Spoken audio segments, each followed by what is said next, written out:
Hi, everybody, and welcome to Story Hour. I am your host, Daniel Marcus.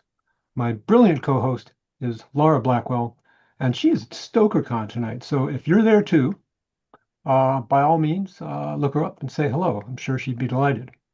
So it's Wednesday evening in California, and we are back again, bringing you spectacular spoken word speculative fiction.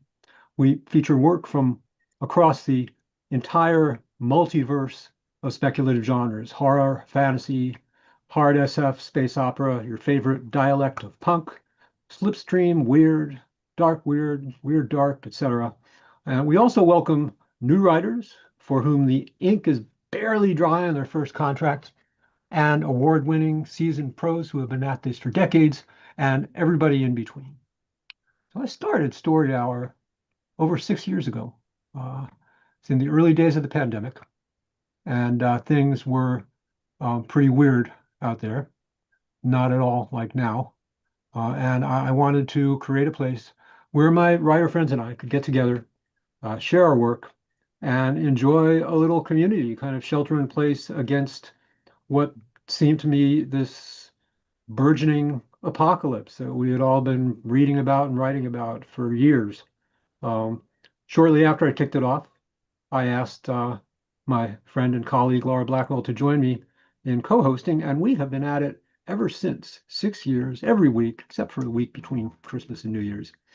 And things out there are still pretty weird, to be honest, and getting weirder. But we're still here, and we need stories more than ever. We need community more than ever. So it's a real privilege to be here.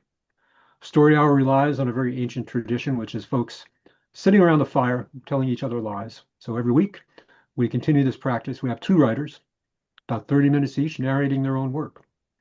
Before we proceed, I want to thank the Science Fiction and Fantasy Writers of America for awarding us the SIFWA Givers Grant to help us keep the lights on and keep these rooms open. Givers Fund grants are intended to aid projects that align with SEFWA's mission to promote, advance, and support science fiction and fantasy writing around the world.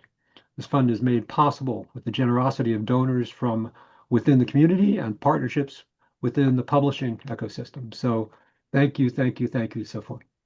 With that, I want to welcome our authors this evening. We have Beth Goder and Matt Tighe. And we're going to start the program with Beth Goder. Beth is an archivist and author. Her stories have appeared in venues such as Escape Pod, Clark's World, Lightspeed, Flash Fiction Online, Apex, Strange Horizons, and Horton's The Year's Best Science Fiction and Fantasy. She loves chocolate. Who doesn't? Hiking and checking out too many books from the library. You can find Beth online at www.bethgoder.com. Beth, welcome. Take it away. Oh, thank you so much. All right, so today I'm going to be reading three stories. They're all pretty short. The first is called Sunflower Loop. This was published in Translunar Traveler's Lounge. In terms of content warnings, it's a pretty lighthearted story, but there is some mention of stuff that happens in Greek myth. So here we go, Sunflower Loop. I'm riding through space on my bike, as one does, when I see this enormous sunflower. Its crimson-dipped petals are wider than my body. Its stem 10 times longer than my bike. The sunflower shimmers golden, turning its head toward the system's bright star. I call my chrono app into my vision. I'm not supposed to meet with my college advisor for another 4 hours. I've got time. It's me, so of course I'm going to pedal closer to the sunflower. My green polka-dotted shirt is tucked neatly into my jeans. My hair floats around my face. I always forget to tie it back when I'm biking. Dirt is crammed under my nails from working in the garden. My friends say I'm obsessed with plants, but I'm totally not. They just don't realize that plants are the best thing ever. When I see a sunflower, I can't help but think of the myth of Clytie. I took a college course on unfortunate women in Greek mythology. It's the sort of myth that pokes at my brain, one that's never sat well with me. So what happens is that Helios breaks up with Clytie, and Clytie is so forlorn that she stares at the sun for 9 days until she transforms into a sunflower. It's a story about unrequited love, determination, and poor life choices. I don't have time to think more about Clytie because I'm pedaling hard, and the enormous space sunflower is getting closer. The circle where its seed should be is completely black, a maw framed by petals the color of flame. I get too close, and then I am slipping through that seedless circle, gasping, cursing my curiosity, my insatiable desire to. I'm riding through space on my bike, as one does, and I come across this enormous sunflower. I've got to see what that's all about. I pull up my chrono app.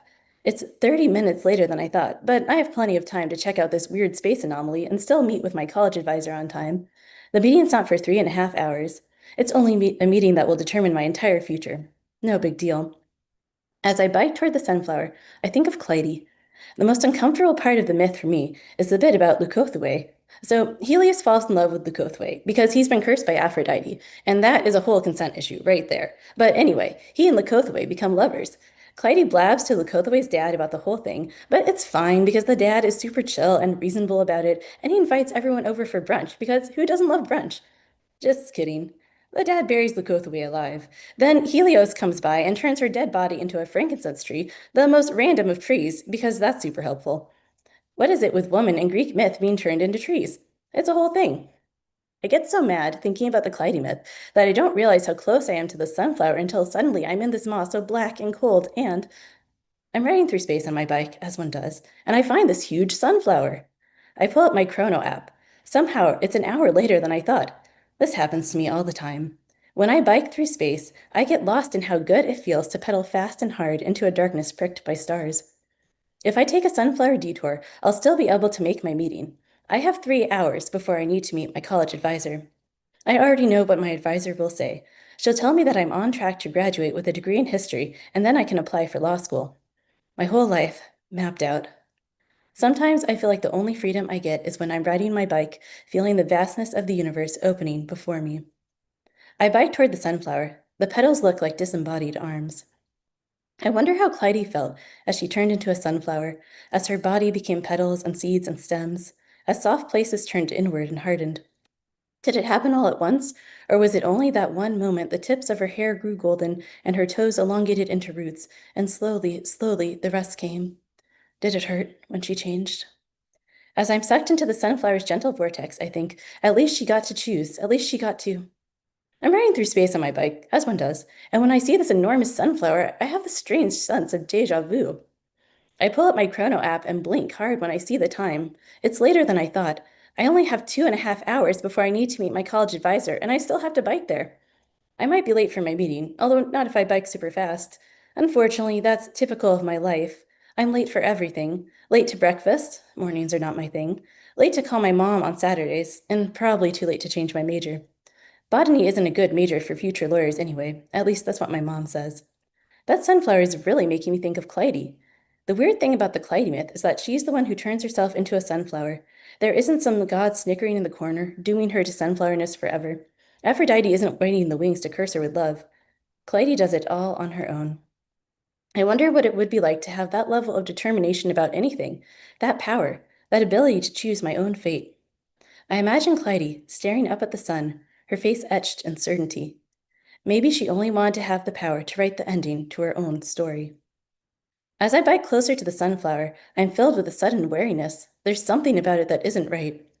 From reading all those books about plants, I know that sunflowers are made up of a ton of little flowers, all masquerading as a single enormous one. All those petals on the outside are individual flowers, called ray flowers. I love knowing stuff like that. I love how, when I look closer, the universe becomes so interesting, so much stranger and more complex than I ever could have imagined. And I know that sunflowers are not supposed to have a weird bit in the middle that is a gaping blackness, a total, freakish, nightmarish, unfathomable.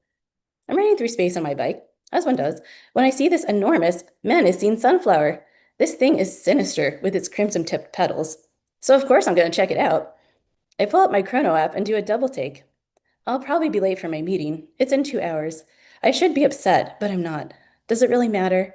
Am I going to tell my advisor and my parents that the only thing I want to do with my life is plunge my hands into the dirt and watch things grow? In the original Clytie myth, she turns into a heliotrope, not a sunflower. The most common type of heliotrope has these bursts of purple flowers all crunched in together. So, how do we get from a heliotrope to a sunflower? That's the way of myths, I guess. It's what happens when stories are told and retold over so many centuries. It's funny how the same thing can repeat over and over again and still be slightly different each time. I'm right up against the sunflower, and as I get sucked in, I think, hasn't this already happened? I'm riding through space on my bike, as one does, when I see a freakishly large sunflower. I don't want to look at it. I want to keep writing, but something compels me toward it. It feels like I'm in a pattern I can't break out of. Seeing the sunflower reminds me of Clytie. I've always wondered what the myth was really about. What is the lesson, the warning? What is this myth trying to tell me about life? Maybe it's about how if you turn towards something too many times for too long, you lose yourself. I've spent my whole life turning toward this one goal. I was going to go to law school. I was going to be a lawyer. It felt inevitable. I never stopped to ask myself what I'd turn into if I stared straight at a sun that I never loved. Because I spend so much time in the garden, I've seen a lot of sunflowers. It's true that sunflowers are heliotropic when they're young, always moving to face the sun. But once they get older, they stop. They don't need to follow the sun anymore. As I get closer to the sunflower, the blackness in the middle starts pulling me in. It's a familiar tug. I take a deep breath and brush my hands along the soft edges where all those flowers masquerading as petals sway. I'm swallowed, bike and all, my fingers finally loosening there. I'm running through space on my bike, as one does, when I see a sunflower, which is weird, right? A sunflower in space? But I can barely pay attention to it because I'm gripped by the certainty, this unstoppable wave. I bring up my chrono app. It's way later than it should be. I only have an hour until my meeting, but if I rush, I can still get there before it ends. I start pedaling fast, faster than I ever have. I have to get to my meeting. From somewhere in me, I finally found the courage to say what I need to say. Seeing that weird space sunflower makes me think of Leucothea, the one who was buried alive and turned into a tree. If I were telling the story, things would have gone differently. Leucothea would have escaped her bad family situation with her magical powers of being awesome.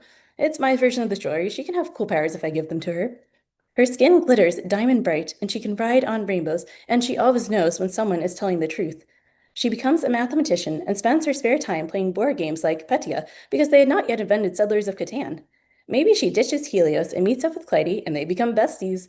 Clytie doesn't turn herself into a sunflower because she is too busy hanging out with the Clothaway and also pursuing her true passion, which is writing stories about women who are never turned into flowers or trees or anything like that. As I pass the sunflower, I feel like I should say thank you, but I don't know why. Soon, I'm zooming through space, my shirt coming untucked as I bike faster than I ever have before, because I've never been more certain of the direction I'm facing, of what I'll choose to become. Okay, so that was Sunflower Loop. I have two more stories to read. The next one is called Seeds Travel, and this one first appeared in Nature. For content warnings, the story deals a little bit with grief. Seeds Travel. Hajar piloted the mech over vast mountains, through meadows lush with grasses that were almost like those of Earth, except for their orange tips. She traveled through dense forests and snowscapes heavy with wind. The mech was like an extension of her body, never tiring, wrapping around her like a seed pod protecting its cargo. Hajar reviewed the data from the soil samples gathered by the mech's feet. A rich composition of minerals in this region, but not enough nitrogen for farming. In her pocket rested a blue stone. When Hajar was 6, back on Earth, she brought her father a seed. "What's this?" she asked. He scooped her onto the kitchen counter and kissed her nose. "That's a box elder maple seed. Look at how it's held within this thin layer, like a paper coat." "How did it get here?" she asked. Her father told her that seeds travel by wind and water, in the hard shells of nuts and blankets of fruit, carried on the coats of animals or mashed within their digestive tracts, pulled underground by insects, buried by squirrels, scattered by the dual forces of pressure and gravity. Blackberry plants stretch their creeping vines, plunging spines into the earth. Coconuts embark on sea journeys, carrying the weight of meat and milk to germinate on the sands of far beaches. Dandelion seeds dance in the air, while the box elder maple embraces its seeds in thin wings to glide gently down. Hajar triggered the wings on the mech and leapt from a cliff, gliding in large loops until she touched down. The hands of the mech tested the air for breathability and temperature and searched for spores. Forward went the mech. She read messages from the others. Nathaniel was heading north from a desert in the Western Hemisphere, while Denisa had found a promising sector near the equator. Arwa had done a fascinating preliminary survey of insects in a grassland biome. No one had heard from Surya, aside from a terse message that she had touched down and was exploring, but she tended to go quiet on bad days. They all carried their own secret griefs, ready to bloom. Nathaniel refused to listen to Debussy, except for days when he would listen to nothing else, and the melody of Clair de Lune floated across the ship. Arwa had a singular teacup, light green and decorated with fish, which she hid away in her quarters. Every member of the crew had left someone behind. They carried their grief in different ways, in photographs and letters, in knitted scarves and handwritten recipes, in ordinary objects like teacups and brooms, chipped pots, and blue stones. The mech marched onward under an alien sunset. When it grew too dark to see, Hajar halted the mech. She took the blue stone out of her pocket and turned it over. Before she left Earth, her father had folded the stone into her hands, his faded green hat tipped back, his hands smelling of cinnamon from baking. The stone had come from the garden, pried up from the mud. Find a new place for it, he'd said, planting those words in the space meant for goodbyes. This was what she had brought from Earth, what she carried. Today, the stone felt rough against her fingers. She thought of her father, imagined the sound of the blender churning his breakfast, the worn leather of his hiking boots, his collection of rocks scattered over geology books on the kitchen counter. Eventually, she slept, the stone clutched in her hand. For her thesis, Hajar studied seed dispersal strategies of the birdcage evening primrose of California deserts. The plant travels like this. As dunes shift, the roots are exposed. Shade melts away, leaving the plant under the light of an intolerable sun. The plant dies, curling its roots over itself, a birdcage, a wicker ball. Wind pulls the plant kilometers from its home. When the plant finds shelter from the wind, seeds spill out from the lattice. New plants rise, phoenix-like, from the husk. The mech emerged in a clearing blanketed with grass. Three-petaled flowers bent in the wind. The soil readings were good. A river rushed by to the east, the water potable. Hajar sent a message to the others, a habitable zone to add to the list. She imagined all of them out in the meadow, tilling the soil, constructing houses from the durable bioplastic they'd brought. Hajar emerged from the mech. For the first time, she felt the planet's air on her face. The wind carried the smell of sun-simmered grass and wet soil. Next to her, a tree thick with seeds wrapped in flexible coating, like a box elder maple. Once, her father had told her how seeds travel, to arid deserts and rich soil, through woodland and tundra, across oceans and rivers. By centimeters or kilometers they go. Not all of them survive. Seeds travel, tumbling, falling, swept along until they cannot travel farther. Where they land is home. They put down roots. They grow. She wished her father was there. Seeds, she would tell him, are designed to travel, to seek out habitable spaces, leaving behind their progenitors, pushing forward into the wide future. Hajar slipped the blue stone from her pocket. This place felt right, already full of life. How many seeds were already under the soil, waiting to grow? She clutched the stone close, then buried it in the soft earth. Okay, so that's the end of Seeds Travel. I have one more story for you. It's called Emerald Gears. This one was published in Flash Fiction Online. Before the start of market day, the market unfurls its ribbons in the tender light of dawn. Today, it's nestled in a seaweed forest on an unnamed planet. Yesterday, it was hidden behind an asteroid bright with unmined ore. Tomorrow, it will be elsewhere, finding the place it fits among stars and galaxies and superclusters. The stalls are full of artifacts from across the universe. So many wonders. Discarded spoon ears and vine-laced tea cozies, emotion cubes and visions of the future wound up in string. Together, these artifacts give life to the market, and the market thinks, schemes, decides, dreams, and wanders. Khalif dashes into the market as soon as the sticky, translucent gates open. Her backpack is filled with precious gems. She doesn't know what the market will want, only that she will give whatever it asks. She nears a table of emerald gears. I need to change my past, she says out loud, because she doesn't know that the market can read her mind. With one undulating motion, the table presents her with an emerald gear. Underneath, a paper says, 2 years of your future for 2 seconds of your past. I will pay it, she says. The market knows she has already paid much, in grief and guilt and true remorse, so the market will help her if it can. The gear twists. She chooses where to go. She doesn't transport herself to the flyer accident. How stupid she was to fly without a license so young and filled with hubris. But to the hour before, the choice. Into her past self, she pushes her memories. Her younger self hops back from the flyer, trembling. Back in the market, Khalif's scars disappear, and new scars form. She exits, shaking, her relief and the strangeness of a newly remembered life melded together. The market can change her past, but it cannot take away her guilt. The market tucks 2 years of the future into an emerald gear. Chandler saunters into the market wearing the brocaded coat that was awarded to him upon his 20th year as a professor. He browses the offerings, unimpressed by the sky full of ribbons or the stalls that stretch out to forever. Golden beetle rinds glisten on lace tablecloths. Water bundles swirl before him. Clockwork eye legs skitter over tables lush with iridescent foam. Tell me of star civilizations, he says. The market can see Chandler's pride, his arrogance, the research papers he has written, the wars he has won, the ideas he has stolen from his students, who were so fragile, so ripe for plundering. His desire is not for truth, only fame and academic splendor. The market leads him further into the stalls until he is lost. Chandler will never learn of the tassel mines of the planet Idle, who gallop with their tessellated legs over lime-soaked mountains, or the reeds of myrrh, who sing discordant melodies when the rain runs silver. He will never know how to coax the fox-like creatures of Zen from their dens, or the right gift to offer an Elodian. Frustrated, Chandler scatters emerald gears, and one catches on his coat, melding to his hand.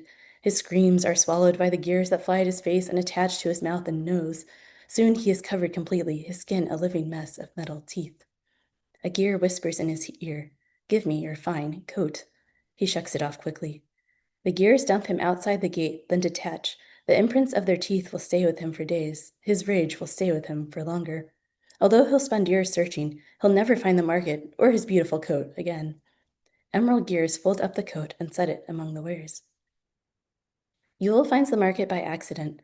The only thing he has to trade are 3 buttons. The market shuffles through Yule's brain. He's a poet, his mind a symphony of words. A sign from his stall unfurls, asking what Yule wants, but he doesn't answer. He doesn't even think of something he desires, so the market cannot glean the information from his mind. Instead, Yule wanders. First, Yule finds the holy anchor, which gleams wicked in the sunlight. The market brings him the whispering orb, the tusk of a discarded spaceship, the memory of a starfish submerged in an ocean thick with waves. Yule is awed by these artifacts. The market can see wonder bloom in his brain. But when Yule speaks, it is not to ask for an exchange of goods.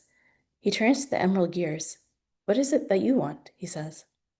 No one has ever asked the market this question. The market exists to trade one thing for another, to give, to take. It has never had the capacity for introspection. Yule's question is like asking a pond to reflect itself.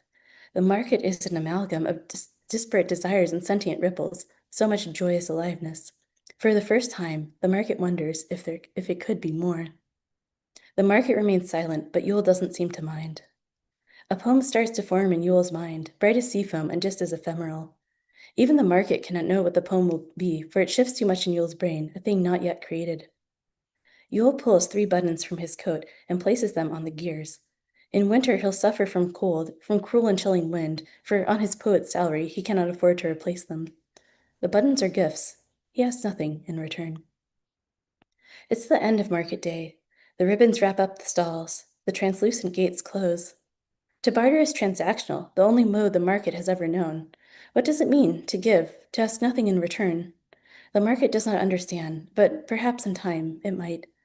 The market wanders across the universe, cradling 3 buttons in the center of itself, like 3 beating hearts. Thank you. That's it. Wow. Thank you so much, Beth Goder, everyone. Um, really lovely work, um, and very different stories, but um, all very lyrical, really lovely.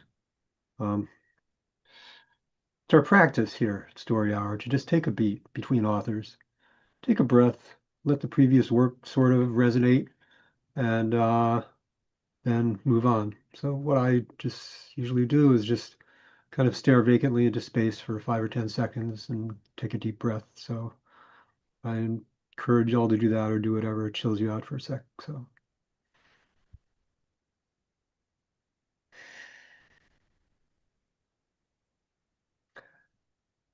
Beth Goder, everybody. Thanks again, Beth. Our next author is Matt Tighe. Matt writes horror, science fiction, and fantasy. He lives on a small farm in southeastern Australia with his amazingly patient spouse and kids, and too many animals. He is a professor of environmental science and has won a few writing awards, including an Aurealis Award for the story that he will read to us today. Uh, tonight for me, today For for me. Matt. And some of you. You can find a list of his stories at matttighe.weebly.com. That's Tighe, as well as a cool picture of his brain drawn by his oldest son. Well, maybe I can commission him to draw a picture of my brain. That'd be great. Uh, his new book of sci-fi and fantasy, Market of Loss, a collection, was released on June 1st. Do you happen to have a copy handy? You want to hold up the cover? There we go. Nice. All right. Hmm. Thank you. All right. Take it away, Matt. Thank you, Daniel. So the first story I'm going to read is the title story from the collection, Market of Loss. It was first published in Aurealis magazine. It wasn't planned, but it's quite serendipitous with one of Beth's stories, which is also about a market. Um, so, Market of Loss. The shiny-headed man is selling small pieces of thought smeared across bread. He catches my eye and smiles. This is my first time in this city, although I have been to such markets countless times, seen so many of these empty grins. He cannot know me, but he recognizes the wealth of my robes and the weight of my rings. Mistress, try my wares. From the most wily of men, he proclaims, and points at one piece of rye with a withered insight curled atop it. Any originality it started with long fled. That is from a man who made a fortune trading rare insults. Maybe that's true, but probably not. There is a fine line between rare and rot, especially at such a stall. I shake my head and keep moving. I'm not here for faded thoughts and salty logic. I'm searching for something precious. Her mother won't tell Ria what she is doing, and she holds the jar against her dress and twists as she walks so her daughter cannot see. At first, Ria thought it was full of grief, and that was why they hurried to the market. But she has never seen anyone sell such aching sorrow. She has never seen anyone even try to give it away. But it must be that. At first, her mother had held Ria as they both wept over Brody's body, as they both cried out their grief and anger at the stupid mundane fever that took him. Sorry, this has a content warning. I'm sorry about that for child death.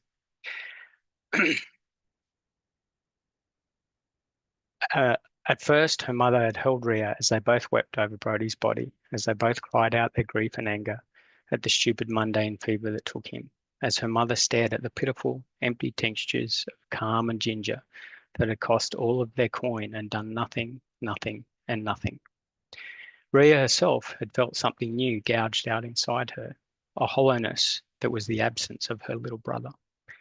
No more crooked smiles, no more crusts of bread left by her plate, inadvertently flavoured with his shy adoration of his big sister.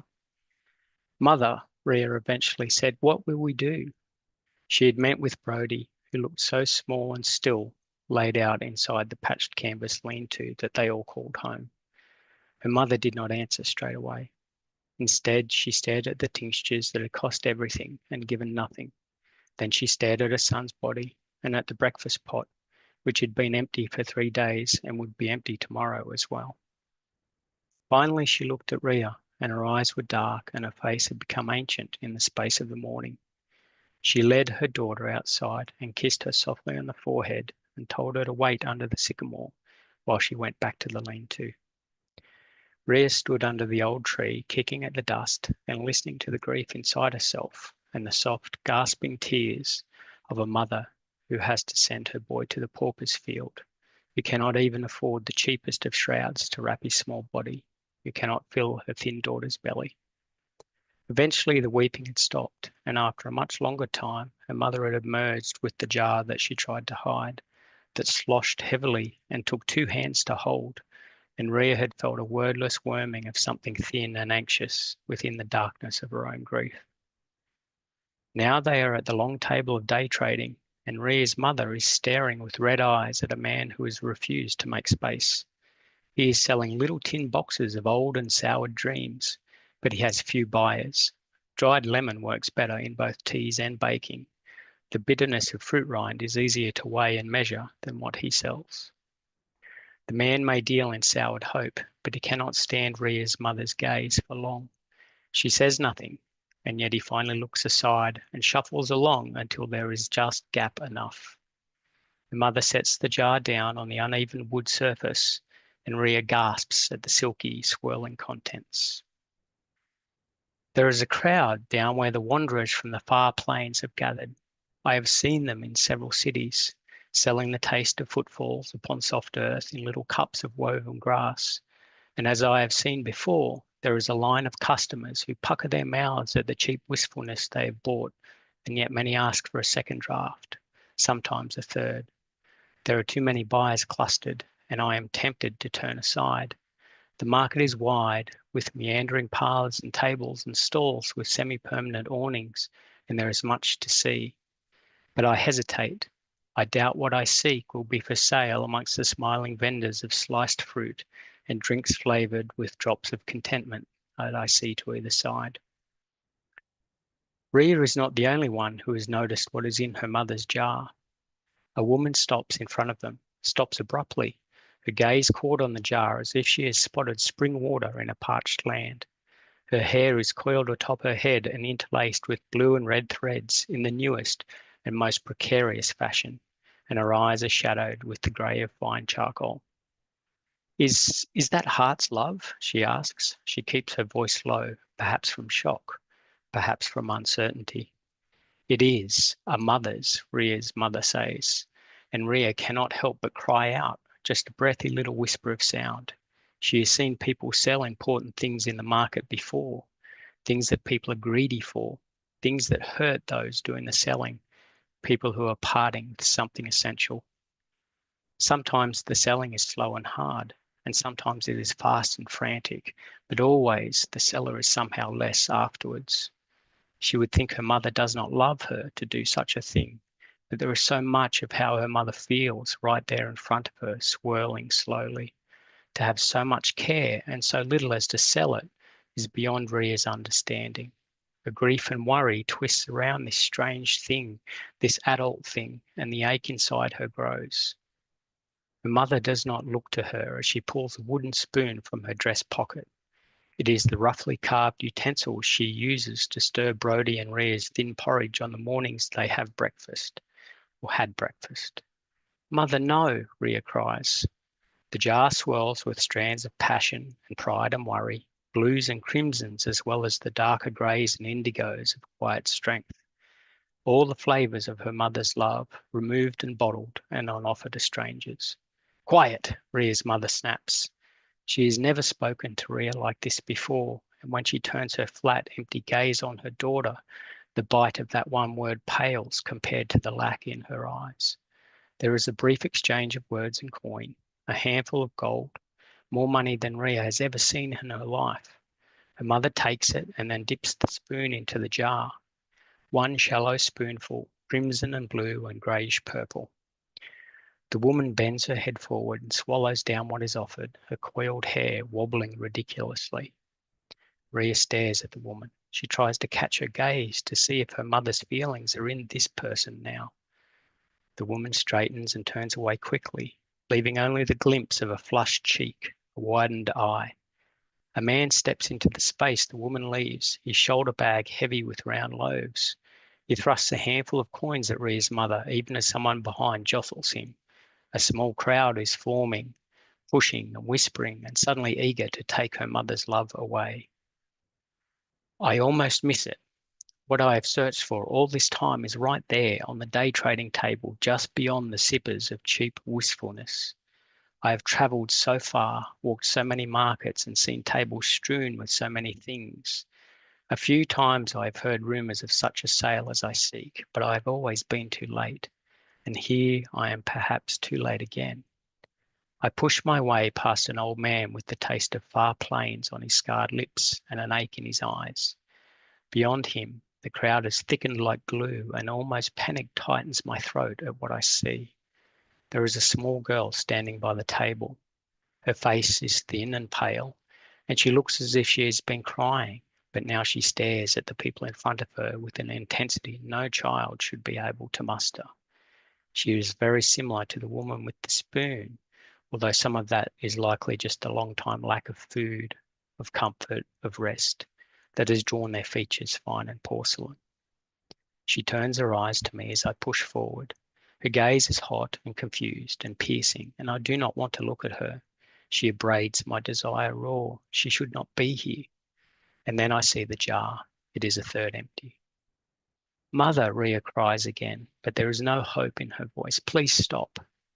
Rhea's mother pours another handful of gold into her dress pocket, which sags under the added weight. Rhea grabs at her sleeve, and her mother pulls away, not roughly, but not gently either. Rhea suspects there is love still in her mother's actions, but it is only a scrap, just enough obligation to keep the two of them tied together after this horrible day, rather than the deep well of what was. You will not want again, her mother says sharply, as if that is all the response that is needed. Perhaps it is, but Rhea does not want gold.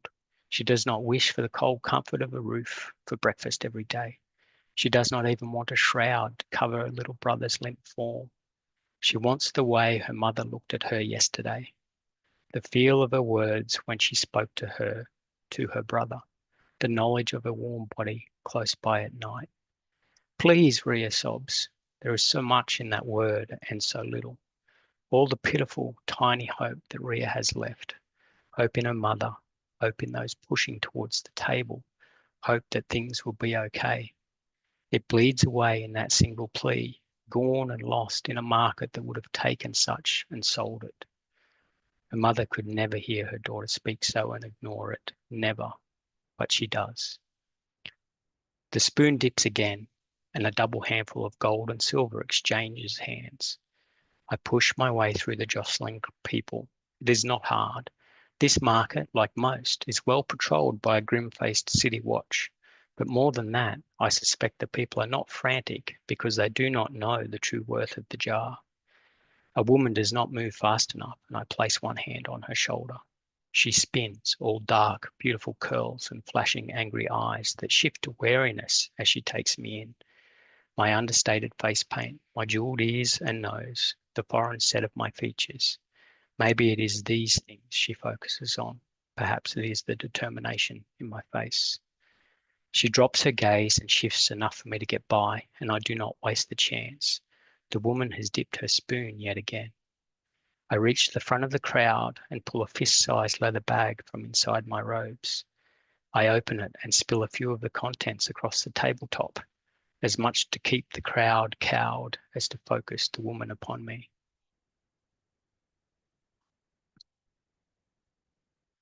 Diamonds as white as my fingernails, mixed with beads of platinum and the rare, clear sugar drops that are known to hold only the spiciest of philosophical titbits, sweet and tart and ready to dissolve on your tongue. The crowd goes silent. It is a fortune that I have scattered, and it is only a fraction of what I hold. The woman stares at these trinkets and then at me, and I reach out slowly to hand her the whole bag. She takes it, and I lift the jar without dropping my eyes. I do not look at the girl, although I feel her eyes on me. The woman nods once, and it is done. Some men have come and taken Brody away. They wrap him in a beautiful silken shroud and lay him in a wagon bed. But it is only Rhea who stands and watches them bump down the alley and out of sight. Her mother has already gone to organise more of their new life, their life with so much and now so little. You shall never want again, she said again to Rhea as she left, but Rhea looked away. She doesn't want to see that new hardness in her mother's eyes, that thin remnant of love called duty. Perhaps it would have been better if her mother held none of it back, sold it all, rather than keep this sharp, twisting thing that cuts even as it binds. I have retired to a quiet corner of the busy market to inspect my find, more to relish my accomplishment.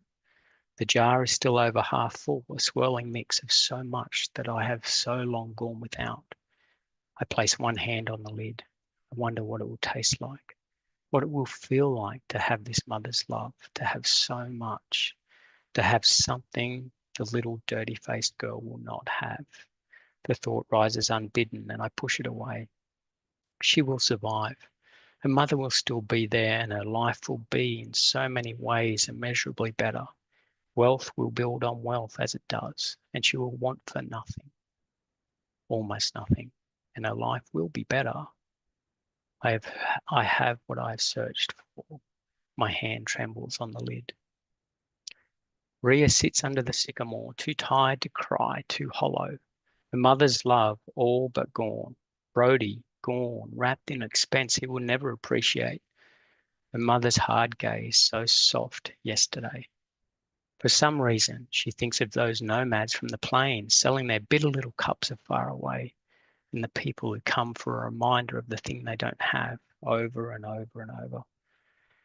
A heavy hand falls on her shoulder, but Rhea is too flat, too tired, too worn to be startled. She looks up at a tall woman, one with finely coiffed dark hair, with gold rings on her fingers and in her nose and strange markings painted across her face. She was very foreign and all too familiar. Go away, Rhea says. We have nothing else for you. The woman kneels down in the alley, the velvety folds of her robes pooling in the dust. Child, she says, and even that one word is heavy with a strange lilt and a tremor that should not exist in such a tall, severely beautiful creature. Take this. Rhea stares as the woman produces the jar. It is still over half full of her mother's love, as it was earlier. It swirls and moves with all the colours of their life together. The woman hands it to Rhea and gives her a small and very sad smile. You paid so much, Rhea says. She hates the words, tries to stop them even as she speaks. What if this strange woman realizes? What if she takes it back? But no, the woman's smile widens a little, and the sadness there deepens. I have paid more than you know, the woman says, but you and your mother would pay just as much over time. She stands, ignoring the dirt clinging to her, the hole that such leaves. It fills quickly with regret. Rhea holds the jar tightly. It is so heavy, but she will not put it down. She will not lose it again. Your mother will want it back. Your mother will want it back, the woman says, even now. And she makes a funny little twisting motion with one hand, the hole, and she turns away. How do you know? Rhea calls out. Who are you? The woman turns back, her smile holding so much more than any tiny box of old dreams, any small cup of twisted grass. No one now, but once I was you. The end. Sorry about that content warning missing. Launched straight in.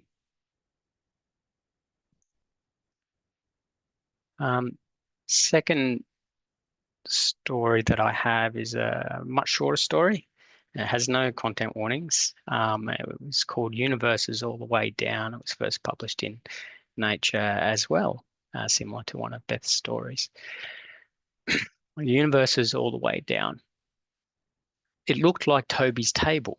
It looked like his little kitchen too, in his house, with his refrigerator over by the sink. But the dark, starry expanse of sky outside the window wasn't the usual view. The tall grey alien sitting opposite him was also new. Don't be alarmed, the alien said. Bit hard not to be, Toby replied. Where have the rhododendrons gone? The alien looked a bit confused, although in all honesty it was a bit hard to tell. Toby gestured out of the window. The garden, he said, and then after a thought, and the street. I guess the street is more important than the hedge, although it is a nice hedge. You're not in your house, the alien said. We're just trying to make you comfortable. Well, you aren't doing a great job of it, Toby said. The alien blinked with more than the usual number of eyelids and seemed to glance towards the fridge for a moment. The fridge said nothing. Look, the alien said, we don't want you upset. We don't want you to think we've abducted you or anything. We don't go in for that sort of thing anymore. It seems a lot like being abducted. It's not, the alien said and looked to the fridge again. This time the fridge made an odd noise. And that doesn't help, Toby said, pointing at the fridge. We will take you back, the alien said. You should feel honoured, you know. The last time we did this, the human became quite well known, famous, as you humans say. But my rhododendrons are all right. Humans have a lot of potential, it said, ignoring the question. Every now and then you get the wrong end of things, as you say. Sometimes we help out. This hardly seems like helping out, Toby said, looking between the alien and the fridge. Here, I only bought groceries yesterday. I hope you aren't stuffing around with the milk.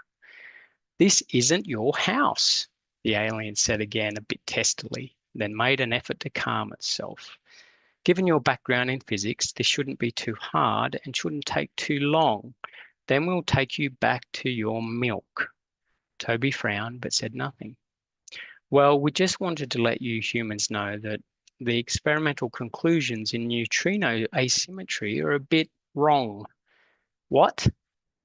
You know, the experiment that has shown that flavors of neutrinos shift from what is expected. The alien paused, and when Toby said nothing, it huffed. The charge conjugation and parity reversal violation? It asked, its voice rising significantly. What are you talking about? Toby said. What's this got to do with my milk? The study that was just published that very nearly explains why there is more matter than antimatter in the universe? Toby shook his head. The alien huffed and glanced at the fridge before ploughing on. Well, it's wrong, you see. This universe is dominated by matter because it is leaking in from the universe underneath this one. That one is mostly antimatter, which keeps pushing matter up into this universe. Toby looked between the alien and the fridge again. Seems like you could have just made a phone call. You have phones, I suppose. The alien dropped its hands to the table. Well, there's more to it. Calculations and proofs and that sort of thing.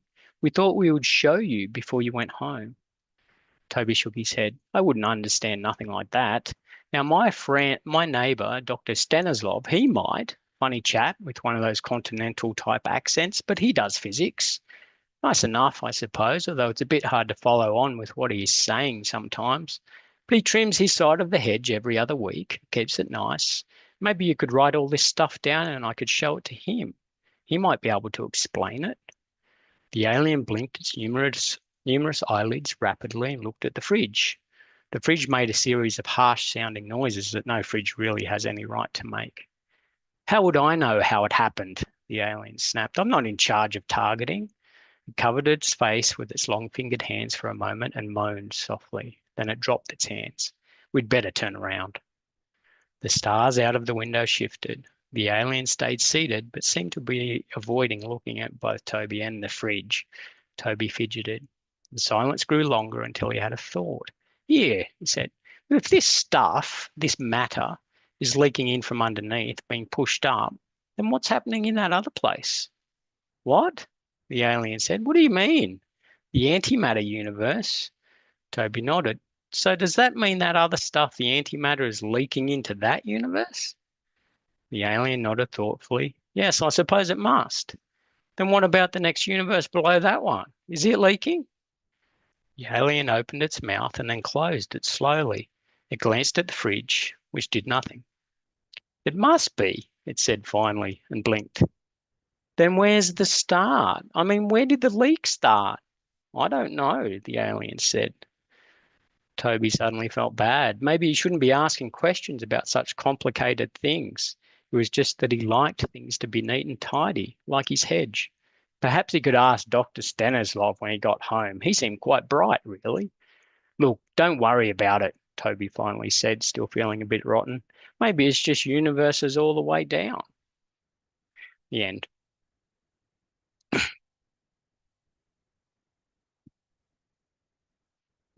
Thank you, Matt. Lovely, lovely work. Thank you.